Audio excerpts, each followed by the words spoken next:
Olá, eu sou Cami Soares Olá, eu sou Giovana Amaral, e esse é o 10º episódio do Vidas e Cenas. um podcast para refletir sobre a vida, os vínculos e mergulhar nos dramas do cotidiano. E as cenas de hoje são: Nossa, eu passei tanta coisa que eu nem sei mais quem eu sou.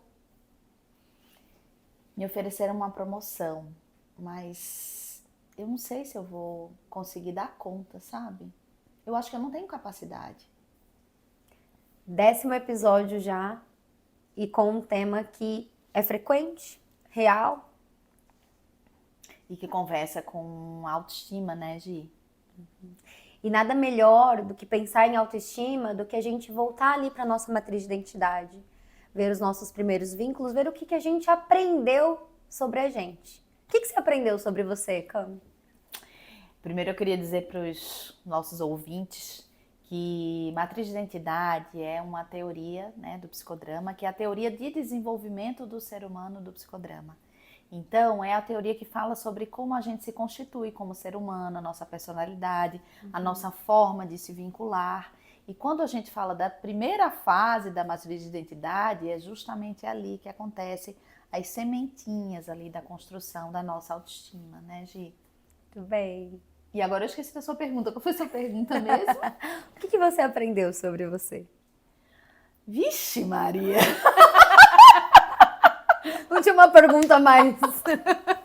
Olha a pergunta que essa menina me faz, gente. Olha, eu tô numa idade, Giovana, eu acho que assim, depois dos 40 anos, eu sinto que é como se a gente fizesse um compilado de muitas coisas que a gente foi aprendendo até ali. E aí a gente, é como se fosse assentando esses conhecimentos sobre a gente, sabe? Porque nessa idade é como se eu pensei, eu vejo muitas amigas minhas e clientes que estão nessa faixa etária pensando assim, olha, metade da vida eu vivi desse jeito. Agora tem a próxima metade para viver. E aí é como se você desse uma parada assim e pensasse assim, tá, mas quem eu sou mesmo? O que eu construí até aqui? Como é que eu quero viver essa outra metade da vida, sabe? E aí a gente vai assentando isso. Então hoje eu te diria que eu me conheço muito, muito.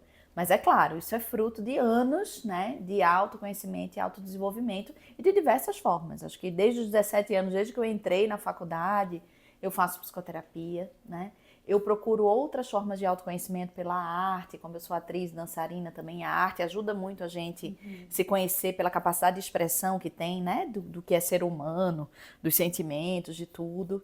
E outros processos corporais e outros processos de espiritualidade, tudo isso ajuda, né, a gente se conhecer. Então eu diria para você hoje que eu me conheço muito bem. E ainda que nessa idade a gente fica com menos preocupação do que o outro pensa, sabe? Então, a gente vai meio que se desgarrando um pouco dessas falas que a gente traz às vezes desde a matriz, né? De quem nós somos, o que a gente pensa. Então, como tem menos preocupação também, a gente acaba se permitindo ser mais quem se é. Muito bonito! Você me fez uma pergunta, né? E olha, pensando aí, que você teve esse tempo para se conhecer, para se permitir vivenciar algumas coisas também e para refletir o que sim e o que não na sua vida. E aí que tá o ponto da gente revisar ali a nossa matriz. Porque às vezes o que a gente construiu lá na nossa primeira fase, quando os nossos primeiros cuidadores ali ensinavam pra gente o que era ser humano, quem você é, como você age, porque a gente vai aprendendo assim, né? Nossa, você é desastrada, nossa, deixou cair de novo, você sempre faz isso. E tem uma coisa até que me remete a uma cena, que não é minha, mas é do meu irmão, né? Que todo mundo brinca com ele. E agora eu tô refletindo, falei, nossa, que brincadeira, hein? De que ele é famoso porque ele sempre é desastrado, sempre derruba alguma coisa, ou sempre deixa cair, enfim. E o que a gente vai aprendendo com o que a gente vive na nossa infância, no decorrer, né, da nossa vida, com o que o outro diz. Então a gente vai se construindo pelo olhar do outro. E principalmente da mãe, né? Ou de quem faz. Ser mãe não é só, né, gerar, mas é quem faz essa função a paternidade também, enfim. Então a gente vai aprendendo a partir desses vínculos. Só que o melhor, né, disso tudo é que a gente pode parar e revisar. Que tem coisas que não, eu não quero acreditar, né, nisso aqui. Ou se foi isso até aqui, eu quero viver diferente agora. Eu costumo dizer que essa é uma das grandes vantagens da vida adulta, né? Eu não sei você, mas eu recebo muito no consultório jovens, assim, de 20 e poucos anos, questionando um pouco, mas qual é o sentido da vida adulta, sabe? Pra que crescer? Pra que trabalhar tanto? Pra que ganhar esse dinheiro? Não dá pra viver a vida um pouco mais leve?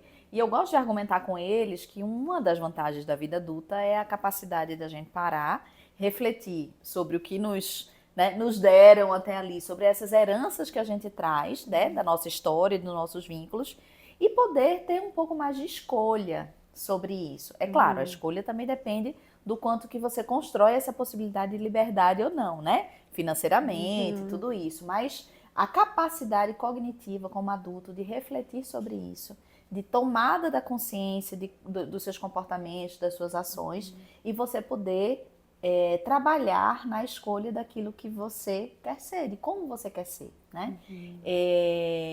A autoestima, ela se constrói a partir da estima desses primeiros vínculos que a gente tem, das primeiras figuras que estão ali, né? Então, como você disse, da forma como os pais ou as figuras ali de cuidado, né, valorizaram, incentivaram, estigmatizaram menos, né, como você diz, afirmaram menos, mas deixaram mais possibilidades de construção, é a forma como a gente vai construindo o olhar sobre a gente mesmo. E eu recebo muitas pessoas em consultório, não sei você, com um olhar muito cruel, às vezes, de pouca compaixão e de pouca aceitação sobre si mesma, né? Um olhar muito duro, muito, né, de cobrança sobre si, como se já tivesse dada, como se não houvesse possibilidade de mudança. E isso conversa um pouco com essa cena que eu trouxe inicial, né? De assim, olha, tem uma promoção, ou eu gostaria de chegar em tal lugar profissionalmente, ou eu gostaria de me relacionar com pessoas, né, de um jeito X ou Y, eu gostaria de mudar de país ou tal. E a pessoa, às vezes, não se sente em condições daquilo, porque não consegue enxergar as suas próprias potencialidades, né? Pensando na temática principal do quem sou eu vejo que nos trabalhos em grupo, principalmente, na hora de se apresentar, mulheres, né, que é o público que eu mais trabalho, tem muita dificuldade de falar, eu sou isso, né, eu sou essa pessoa, é o nome e a idade, né, como se isso fosse o que bastasse ali ou o que se faz. Então, pensar em quem nós somos é para além, né, dos nossos papéis sociais, mas pensar também no que a gente tem construído pra gente, né? Não sei se faz sentido isso pra você, mas às vezes essa definição ela vem muito cravada como se eu sou isso e vem com uma autocrítica já. Nossa, é tão difícil pensar em qualidades. Esses dias eu tive um desafio com um grupo de mentoria que eu tô administrando e eu fiz essa atividade, tá? Mas quais são as suas qualidades? Porque já vem muito assim no negativo, no que, nossa, eu preciso melhorar nisso, nisso, nisso. Ótimo que você precisa melhorar, mas e aí, o que você já tem de bom que pode ser ressaltado também? Quais são suas qualidades? E uma das respostas foi assim, nossa, é tão mais fácil ver meus erros. E olha que postura que a gente toma com a gente, sem autocompaixão mesmo, de ver que a nossa história, ela pode ser acolhida, ela pode ser ressignificada de uma outra forma, né? Eu tenho duas histórias sobre a minha vida mesmo, muito boas em relação a isso, né? A primeira é assim, a vida inteira, praticamente, até, sei lá, 2 meses atrás, eu carregava comigo uma história de que na minha família tem um folclore, assim, de que eu sou tão, assim, crédula, tão crédula, que se você disser que tem um boi voando, eu vou acreditar. E de onde vem essa história? Disse que conta-se que quando eu era pequena, estava minha família num apartamento de praia no Janga, uma praia lá em Pernambuco, e minha tia estava conversando com uma outra pessoa na varanda desse apartamento, e minha tia comentava com essa pessoa, Camila é tão crédula, que se eu disser que tem um boi voando, ela vai acreditar. E eu estava passando e eu vi só a parte do boi voando. E aí eu perguntei, aonde, tia? Aonde que tem um boi voando? Essa é a história que eu carreguei a vida inteira. Eu tenho 47 anos, vou fazer 48 esse ano.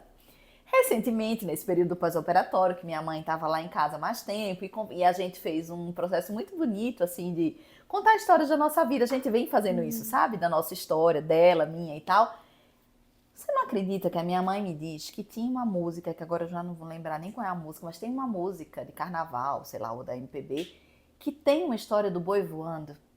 E provavelmente eu, quando era criança, deveria ter ouvido essa música e de alguma forma estar reproduzindo isso ali. Ou seja, aquela cena não falava só de quanto credo leu ela, falava dos estímulos e de músicas que eu tinha ouvido ali naquela situação. E eu passei uma vida inteira achando que era apenas esse lado meio, na minha família chama até de camilada.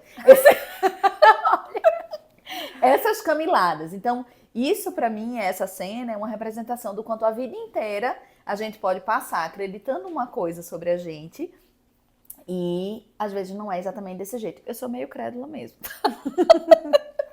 Mas não era, essa cena não era só sobre isso, era sobre essa música também.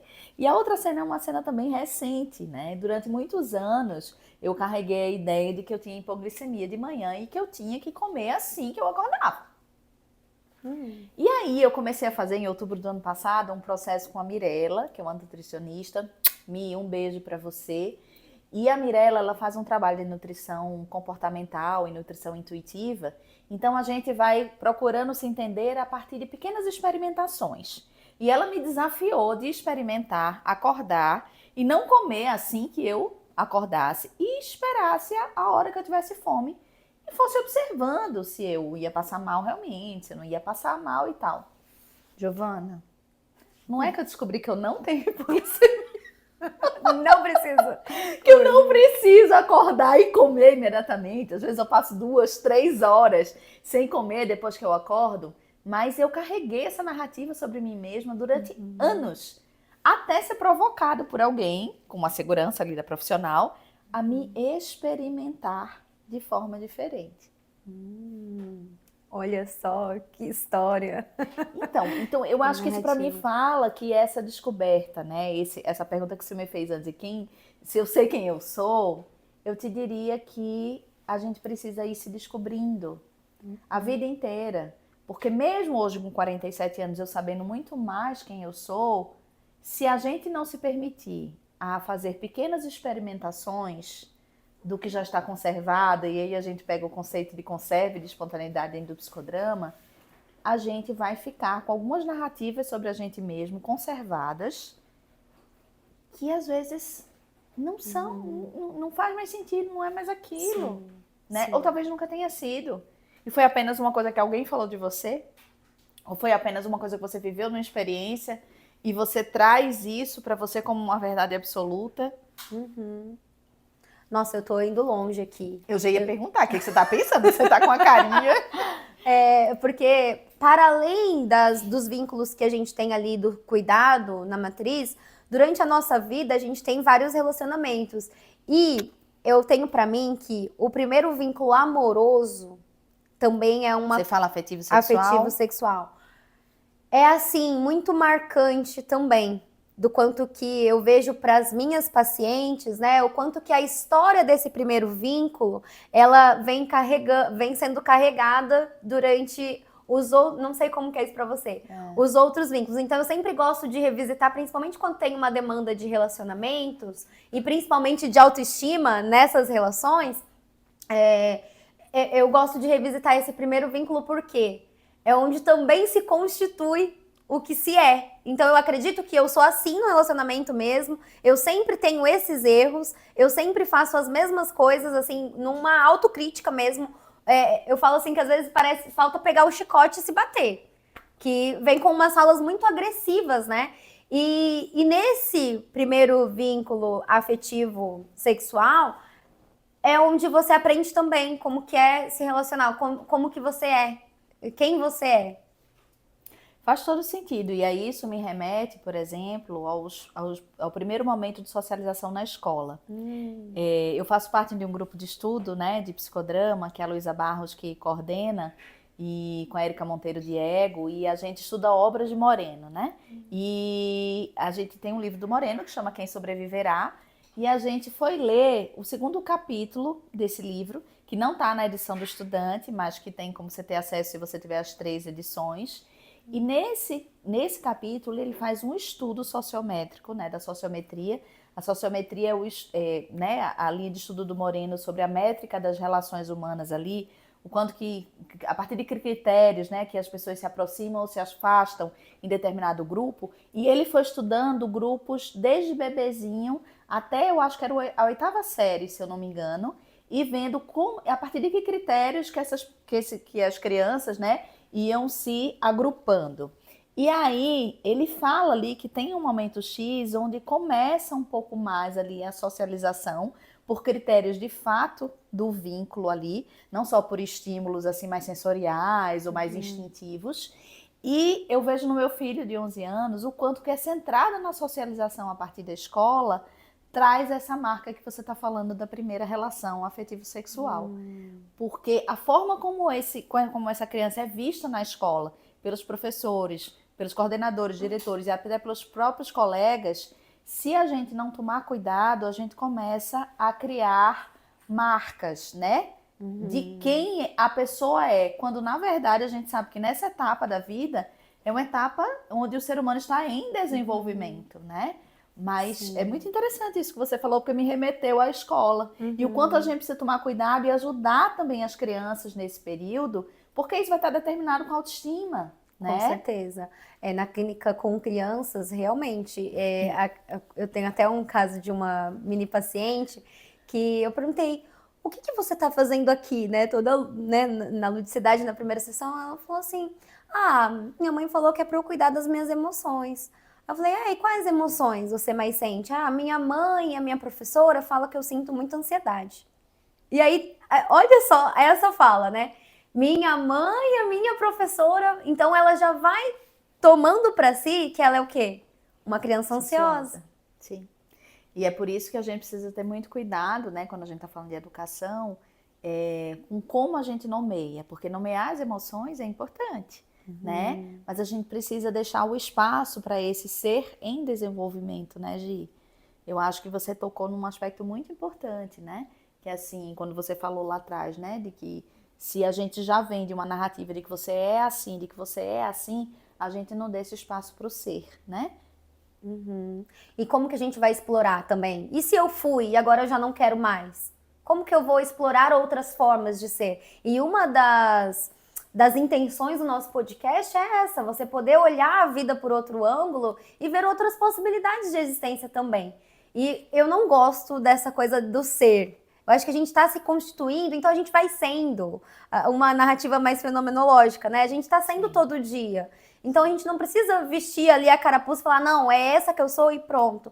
E aí a gente também entra na questão da flexibilidade, né? Do quanto que eu posso ser flexível comigo para me experimentar e para ver o que pode ser gostoso também de ser.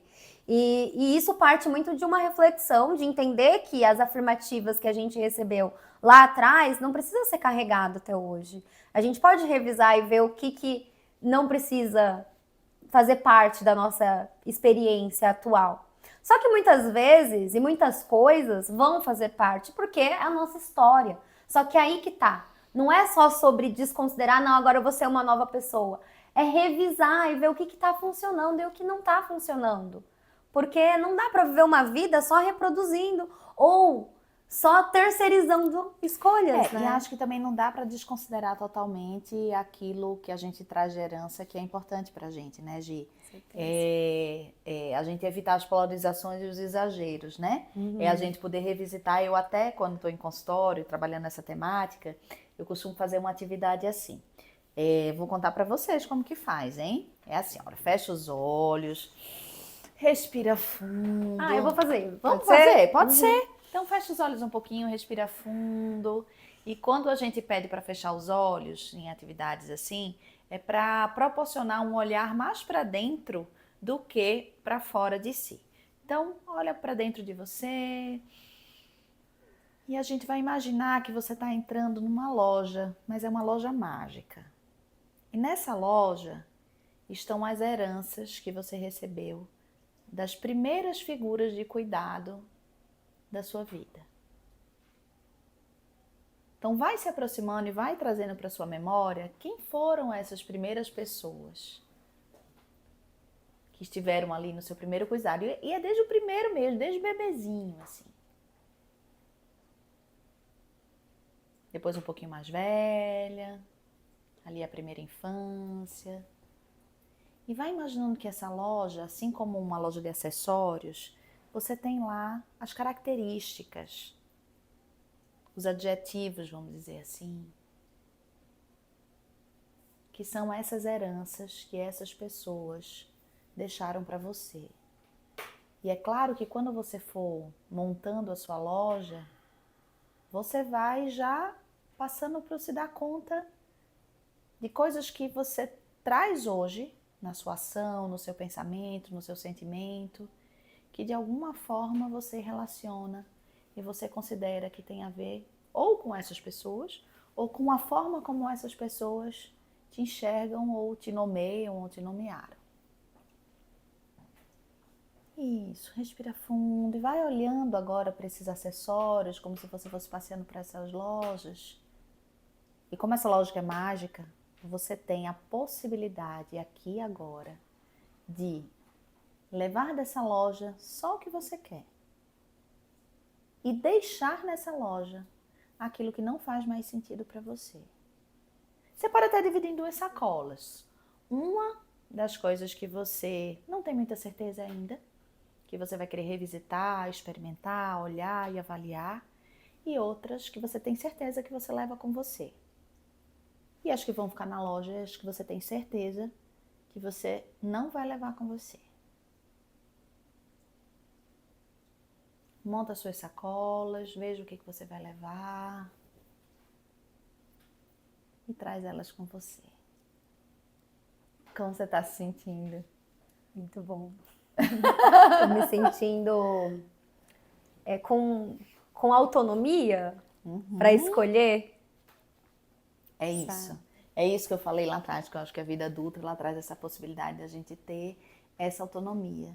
E tem coisas que a gente vai trazer, tem coisas que a gente vai querer rever e tem coisas que a gente já sabe que a gente quer deixar. E eu acho que o psicodrama, com essa capacidade que a gente tem de entrar dentro de uma realidade suplementar, a partir da imaginação e a partir do simbólico, a gente concretizar experiências como essa, dá muita possibilidade da gente se rever e se reinventar, né, Gi? Com certeza. E pensando no tema amplo da autoestima em si, as pessoas confundem com autoimagem, né? Que é como se fosse só a forma que eu me vejo ali no espelho, que eu gosto do meu cabelo, não sei o quê, enfim. E, na verdade, a autoestima, ela é todo esse aglomerado, né? É como eu me percebo enquanto pessoa e nas minhas relações, como eu me percebo fazendo o que eu faço, enfim. Acho que a autoestima ela é um tema muito mais do que de como você se olha, do que se olha para dentro, igual a Camila falou, né? Quando você fecha os olhos, você dá a possibilidade de se olhar. É mais esse interno do que qualquer coisa ou aparência externa. Faz parte, mas não é tudo. E quando você fala de aparências, isso me remete para uma outra coisa que eu acho muito importante a gente deixar aqui assinalado, sabe? Que assim, essas narrativas que a gente escuta, e claro que a gente estava falando da construção do indivíduo pela matriz da identidade, então, né, para essas figuras que cuidam primeiro, mas essas narrativas que vêm dessas pessoas pra gente, elas também vêm permeadas pelas narrativas sociais. Então, aí a gente enxerga como em determinado tipo de situação, essas narrativas primeiras, elas vão minando a autoestima de muitas pessoas, né? Então, aqui eu penso em gordofobia, aqui eu penso em transfobia, aqui eu penso em racismo estrutural, aqui eu penso em machismo estrutural, né? Aqui eu penso em tudo isso que está relacionado com essa narrativa social e histórica, né? E que é perpassada, né, por esses grupos que cuidam da gente e que muitas vezes essas narrativas também dificultam a construção de uma boa autoestima, uma boa autoimagem, uma consideração do sujeito de que ele pode sim, né, desenvolver as suas potencialidades sem esse limite que o que vem com essas narrativas sociais. Eu acho muito importante a gente falar nesse tema também, sabe? Com certeza. E até para desconstruir algumas coisas, né? A gente só consegue desconstruir algumas ideias que são naturalizadas a partir desse olhar, desse pensamento crítico. Eu falo que uma das formas da gente se desenvolver é esse pensamento crítico. Como que eu questiono o que se acontece, né, na sociedade que respinga em mim? Não tem como, nós somos seres sociais. Sim, sim. Eu, como mulher gorda, já faz um tempo, né? Desde que eu tive o Pedro, eu engordei e ainda tô aqui nesse processo, né? Hoje em dia eu me vejo muito dentro disso, sabe? Quando eu me dou conta lá atrás de algumas narrativas que foram colocadas, até assim, de que, olha, isso aqui você pode vestir, isso aqui não pode vestir, né? E eu sou dançarina, e fui dançarina durante 15 anos. Então, assim, não, quem tá na frente é sempre a que é mais magrinha, e quem tá atrás é sempre a que é mais gordinha e tal. Então, essas narrativas, elas vão construindo muitos dos nossos comportamentos e às vezes a gente não se dá conta disso, né? Então, trabalhar essa condição de ser quem se é e os lugares que você quer ocupar, os espaços que você quer e que você pode ocupar, também passa por rever e se dar conta de que algumas narrativas dessas, elas têm um peso histórico e social. E é muito importante se dar conta disso, porque às vezes a gente fica também trazendo muito para uma coisa individualista, né? Não, é uma coisa só do indivíduo. Não. E eu acho que o psicodrama, ele abre muito essa possibilidade pra gente. Sim. Muitas vezes não é uma coisa só do indivíduo ou só sua, né? Muitas vezes é uma coisa que vem de uma narrativa histórico-social e que tem um peso a mais e que vai passar pelo seu trabalho também se desfazer desses acessórios e deixar isso na loja e não levar isso nas suas sacolas. Muito bem. Você trazendo isso, eu já vou deixar de indicação aqui os artigos da Valesca Zanello, onde ela traz muito bem essa lógica, né, de como que a nossa autoestima também ela é construída e constituída a partir de um olhar social, e o quanto que, principalmente mulheres, ela estuda muito esse lugar da mulher, né, ela trabalha com letramento de gênero, então é algo assim que faz com que a gente também veja o nosso papel na sociedade, como que a gente está agindo para mudar isso também. E ela traz ali também a analogia da prateleira, né? Você falando ali de quem fica na frente, né? Então, é uma forma também da gente entender o quanto que o que a gente carrega sobre a gente está muito atrelado ao social. E eu não sei para você, mas a minha leitura com essa temática foi assim um divisor para eu entender alguns comportamentos e também para desnaturalizar alguns comportamentos masculinos, que aí entra na coisa do machismo estrutural, né? Sim, e acho que também como referência, né, a gente tem a Maria Célia Malaquias, que é uma psicodramatista, né, uma mulher preta, e que escreve sobre etnodrama, tem um trabalho lindo, um grupo de estudo, então tem a Revista Brasileira de Psicodrama, que vocês podem ler sobre isso. Então tem muita coisa no psicodrama, muita gente no psicodrama falando sobre essas questões também, sabe, Gi? Tem a Maria Penha Neri também lançou um livro que eu comecei a ler e é bem assim, toca, sabe? De você entender os seus processos. Por isso que a leitura, gente, é uma forma de se desenvolver, porque você vai se conectando com a história e você vai entendendo também os seus próprios processos. Sexualidades, Corpos e Poder. É o livro que ela lançou recentemente. E também traz essa temática e o quanto que é importante a gente ter esse olhar e a gente sempre tá buscando esse conhecimento para se entender e também para experimentar as formas de ser no mundo. Se você tem vontade, né, de saber sobre essas temáticas pelo Viés do Psicodrama, coloca aqui nos comentários, vai lá na nossa página no Instagram, pergunta lá no direct, que a gente pode passar uma bibliografia que seja mais específica, né, para você. Eu acho que nesse mundo de shorts e, né, stories e reels e tal, fazer esse apelo, né, Gi, para voltar para a leitura e para tanta gente que tem falado de coisas tão importantes, eu acho que é fundamental. Perfeito. E fomos, hein? Mas enfim, pensando aí, Camila, nessa autoestima que ela é construída, mas que ela também tem uma possibilidade de ser redirecionada da forma que a gente quer ser, da forma que a gente quer ser vista, enfim. O que você acha que são ações possíveis, para além do que você já trouxe, para que a gente possa se entender melhor e que a gente possa fortalecer essa autoestima? Olha,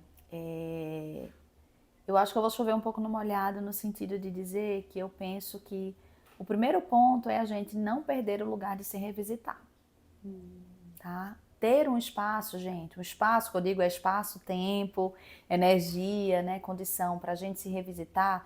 E às vezes esse espaço, de novo, é enquanto você está tomando banho, é enquanto você está lavando a louça, é enquanto você está indo no ônibus para algum lugar, né, ou no metrô, ou no seu carro, mas colocar um foco de atenção sobre si mesma. Porque a vida da gente, de novo, leva a gente para cuidar de muitas coisas que estão fora da gente. Então, assim como nesse exercício que eu fiz com você, primeiro fechar os olhos e tal, esse é o ideal, né? Mas às vezes você não vai conseguir fechar o olho, mas você tá lá andando de ônibus, indo pro seu trabalho, e você consegue intencionalmente, peraí, deixa eu parar para pensar um pouquinho, né? Em como eu tô me sentindo, quem eu sou, o que que eu penso sobre isso, o que que eu sinto. Eu acho que, né, quando a gente fala de construção de primeira fase da matriz, né, e revisitar essa primeira fase da matriz nos diferentes papéis que a gente desempenha na nossa vida, eu gosto de pensar em o que que eu sinto, qual é a sensação do meu corpo e o que que eu penso. Eu acho que essas 3 perguntinhas, elas são básicas nesses momentos de conexão consigo mesmo para a gente pensar. E essas perguntas, elas podem ser feitas quanto a uma situação, quanto a um vínculo, né? Então, por exemplo, a cena que eu trouxe primeiro do trabalho, né? Ah, me promoveram e eu não sei se eu tenho capacidade para isso. Tá, como é que eu me sinto em relação a essa promoção? Qual é a sensação que o meu corpo traz quando eu penso nessa promoção? E o que que eu penso em relação a essa promoção? Tá, então vamos dizer, se eu consigo responder essas perguntas, eu pelo menos tenho um caminho para trabalhar e para entender o que que eu preciso experimentar, para quem sabe me dar uma possibilidade diferente. Uma outra coisa interessante é assim, quando a gente está muito perdido da gente mesmo, a gente está muito sem referência, a gente pode e deve buscar referências externas. É até uma atividade que a gente faz em sessão também, né, Gi? Então, assim, às vezes se eu não estou conseguindo ter clareza nesse momento, eu vou chamar, pergunta para os universitários, né? E aí eu posso escolher concretamente, assim, realmente, sei lá, 2 ou 3 pessoas que me conhecem mais e posso perguntar para essa pessoa, né? Se ela me vê naquela situação, o que que ela pensa sobre mim naquela situação. Ou eu posso, e é isso a gente faz em consultório, tentar entrar em contato com algum outro momento da minha vida onde eu estava mais segura das minhas decisões. E aí pensar, tá, se fosse aquela Camila daquele momento, o que que ela pensaria aqui? O que que ela sentiria? O que que ela iria querer, né? Então, esses são caminhos possíveis de a gente poder ir trabalhando isso que você me perguntou. Eu não sei se você usa alguma coisa diferente disso na clínica. Você falando da referência, né, em você mesmo, eu uso muito isso. Porque a gente teve momentos que a gente tá mais fortalecida, que a gente tá mais pronta, né? Não, eu acho que não existe esse termo estar pronta, mas que a gente tá mais preparada para o mundo, tá mais aberta. Então, é buscar referência na nossa própria história nos momentos de vulnerabilidade. E é assim que a gente se fortalece. Eu falo que a gente se retroalimenta da gente mesmo. Poxa, olha aqui. Nesse momento eu tava desse jeito e eu consegui superar também outras coisas. E quando a gente revisita, por isso que você trouxe, sempre é um lugar de se revisitar. Né? Quando a gente revisita a nossa história, a gente também dá uma chance de ver o quanto a gente mudou e o quanto é possível essa mudança. Então, da mesma forma que eu consegui mudar algumas coisas que perdi minha espontaneidade, por exemplo, que é uma queixa que eu escuto bastante. Hoje eu não consigo mais ser espontânea, sou muito rígida, principalmente mulheres que se acham mais velhas, assim, e, poxa, é muito de dentro, né, o quanto que você se sente, né, bem. Então, a gente pega isso aí, não, vamos ver, o que falta aqui? E aí a gente pode fazer um bem bolado a partir da nossa própria referência. Então eu uso muito isso, de buscar referência na própria história, de ver mulheres também de referência, porque a gente tem em quem se inspirar e a gente tem que saber, deixar consciente em quem a gente está se inspirando. Porque muitas vezes a gente está agindo tão no automático que a gente está reproduzindo algumas ações, talvez, da minha mãe, da minha avó, enfim. Em época de rede social, eu vou lembrar aqui de uma coisa que você falou, que você faz na clínica, naquele episódio que a gente fez com a Inara, né, que é sobre redes sociais. Gente, Volta lá, assista, muito bom, viu? E lá você falou uma coisa que eu não costumo fazer, mas que eu achei muito interessante. Que você falou que pergunta para suas clientes assim, o que você anda consumindo? Aham. Né? E eu achei isso fantástico, porque de fato existem muitas pessoas hoje que se relacionam mais com aquelas figuras das redes sociais do que com as pessoas que estão aqui no dia a dia.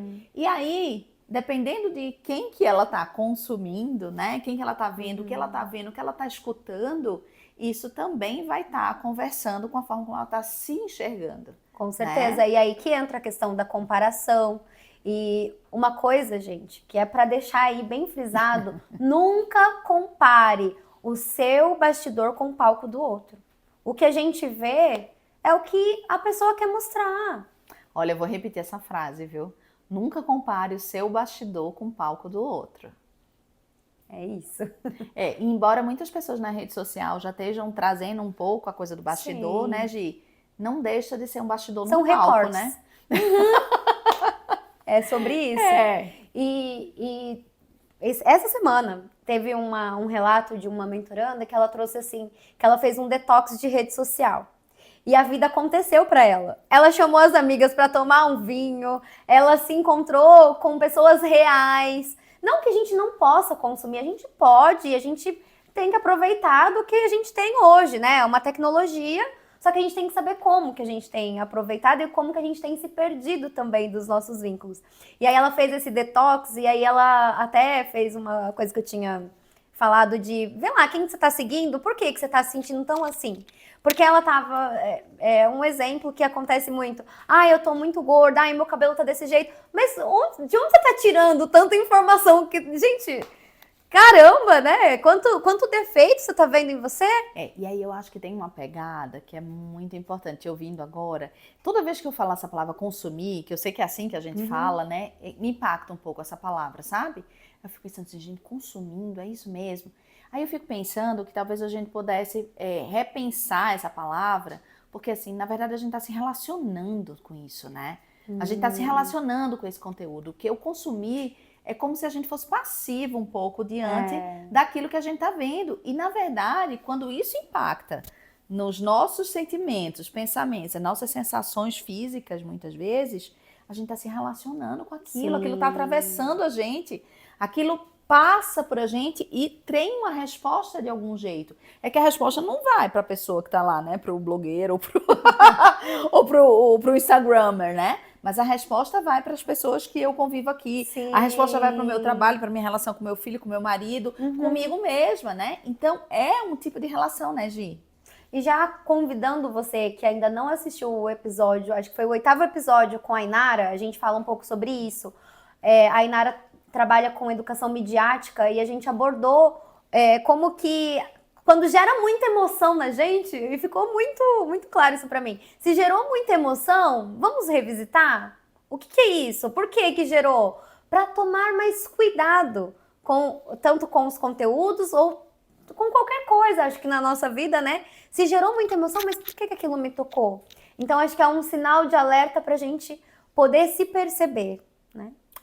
Tem uma coisa que é importante que a gente não falou ainda, porque assim, a matriz de identidade é uma teoria de desenvolvimento que fala da nossa construção lá desde bebezinho. Mas cada vez que a gente vai assumir um papel novo na vida, é como se a gente fosse vivendo essas fases de novo, né? Então, cada vez que eu vou assumir um papel novo na vida, eu preciso me perguntar, peraí, quem eu sou nesse papel? O que eu sinto, o que eu penso, o que eu quero nesse papel, né? Eu acho que se perguntar o que quer também é muito importante. Então, lembrar disso, né, gente? Não é uma coisa que a gente se desenvolveu, ponto, ficou lá atrás, não. Cada vez que a gente vai assumindo um novo papel na vida, cada vez que a gente entra em outro contexto, cada vez que a vida se movimenta, e a vida é movimento, a vida não vai parar, né, para poder você viver a sua vida. Não, a vida vai continuar se movimentando. É um convite para fazer essa visita novamente e poder se reconhecer, né? Sim, perfeito. Então, pra gente ir finalizando, a autoestima ela é construída ao decorrer da nossa vida, e dentro da autoestima a gente tem o autoconceito, que é como eu me vejo, como me apresento para o mundo, né? E temos a autoeficácia também, para vocês verem que a autoestima não é só a autoimagem. Então, o que eu faço? Como que eu estou sendo útil para o mundo e para mim mesma? Não sei se... Aí você já está entrando no nosso próximo episódio. Então, autoeficácia, autoimagem, que é como eu me vejo, e uma coisa que eu sempre uso, assim, o que não dá pra mudar, eu tenho que aceitar. Não sei como que você recebe isso. Dá pra eu mudar minha altura? Não dá. Então, como que eu vou passar por esse processo de aceitação também de quem eu sou? Sim, acho que sim. Acho que tem coisas que a gente precisa aprender a amar, né? Sobre a gente mesmo, né? Tem coisas que a gente precisa aprender a absorver como parte de quem a gente é e tem coisas que são isso e ponto, né? Sim.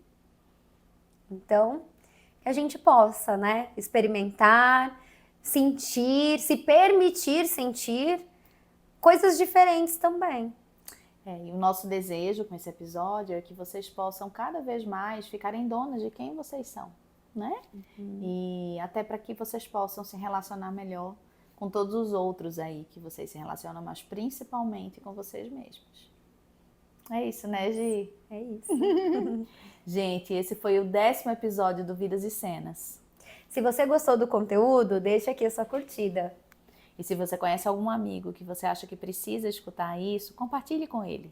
Inscreva-se no canal, pois todas as quartas-feiras teremos novos episódios. Tchau, tchau. Até!